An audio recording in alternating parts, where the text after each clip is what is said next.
Halo, pada kesempatan kali ini saya membawakan materi tentang pengujian siklus produksi. Tapi sebelum saya menjelaskan lebih lanjut lagi, pertama saya memperkenalkan diri saya terlebih dahulu. Nama saya Melda Mariana Doluk Saribu dengan NIM 18622011039, jurusan akuntansi, Fakultas Ekonomi dan Bisnis, Universitas Pejuang Republik Indonesia. Baik, kita masuk ke penjelasan materi.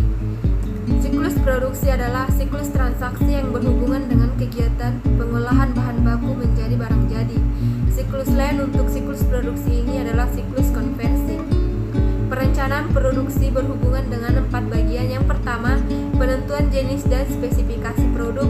Yang kedua, penentuan jumlah dan kombinasi produk. Yang ketiga, penentuan penjadwalan produk. Dan yang terakhir, penentuan kebutuhan peralatan produksi.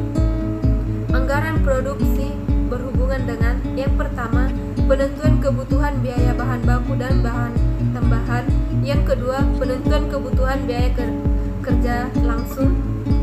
Yang ketiga, penentuan kebutuhan biaya overhead pabrik. Transaksi dalam siklus produksi mencakup 3 bagian. Yang pertama, transaksi penggunaan biaya bahan baku. Yang kedua, transaksi penggunaan tenaga kerja langsung.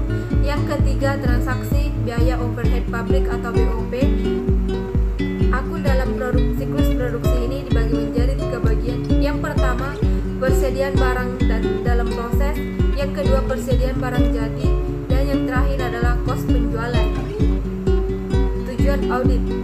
Tujuan audit siklus produksi adalah menguji kewajaran pelaporan akuntansi atau asersi manajemen tentang kegiatan produksi yang mencakup pengujian validasi bukti transaksi dan kewajaran saldo akun.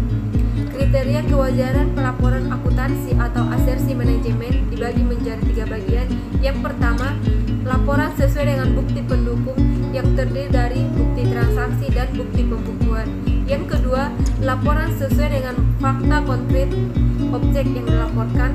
Yang ketiga, laporan sesuai dengan standar akuntansi keuangan atau SAK. Resiko salah saji. Yang pertama, kesalahan dalam penggunaan dan pencatatan biaya bahan baku. Yang kedua, kesalahan dalam penggunaan dan pencatatan biaya tenaga kerja langsung. Yang ketiga, kesalahan dalam penggunaan dan pencatatan biaya overhead pabrik. Yang keempat, kesalahan dalam alokasi biaya produksi ke persediaan barang dalam proses dan persediaan barang jadi. Yang kelima, data pembukuan tidak sesuai dengan data real barang dalam gudang.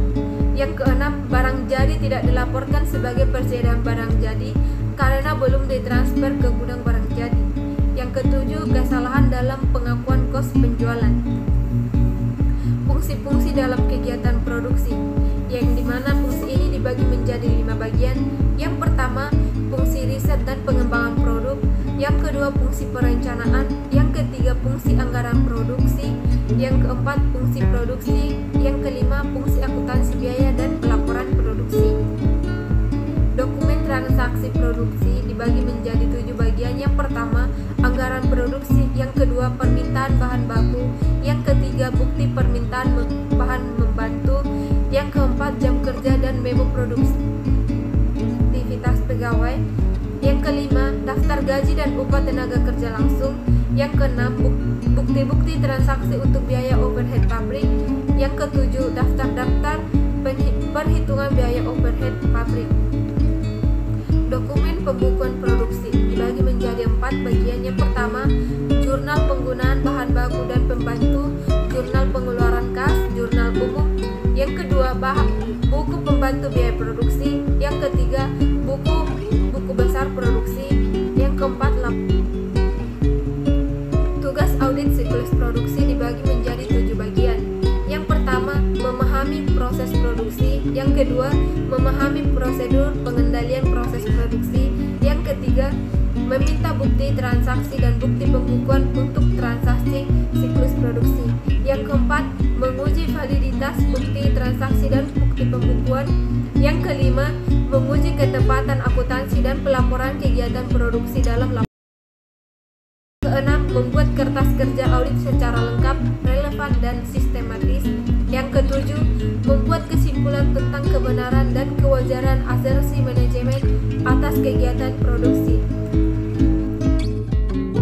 Baik, sekian penjelasan materi tentang pengujian siklus produksi yang bisa saya sampaikan. Atas perhatiannya saya ucapkan sekian dan terima kasih.